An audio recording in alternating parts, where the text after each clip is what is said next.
मैं सबसे पहले विश करना चाहता हूँ मेरे पूरे तिप्रासा को on the occasion of Kokborok day.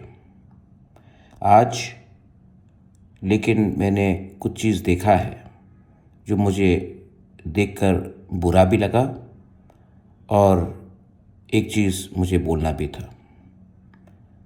सब जगह में प्लैकार्ड बांग्ला लैंग्वेज में था, जबकि हम चाहते हैं कि हमारा कॉकबोरॉक कोई और स्क्रिप्ट में लिखा जाए।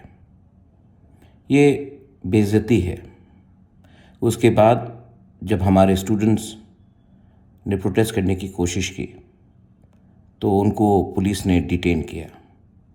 दुख लगता है कि आज खुलेआम गुंडे स्मगलर्स घूम रहे हैं और स्टूडेंट्स जो अपने अधिकार के लिए बात करते हैं उनको पुलिस डिटेन करता है।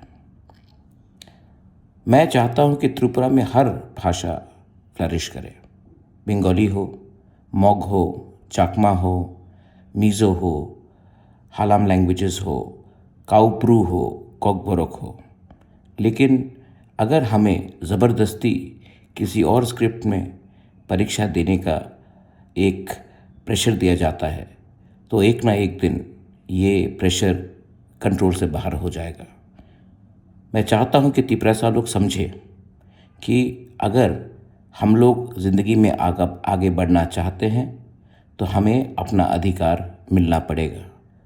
कोई बाहर का हमें दबाव नहीं डाल सकता कि हमारा बच्चा का भविष्य क्या हो। Please think about it. आज कॉकबोरॉक डे है, कल कुछ और हो सकता है।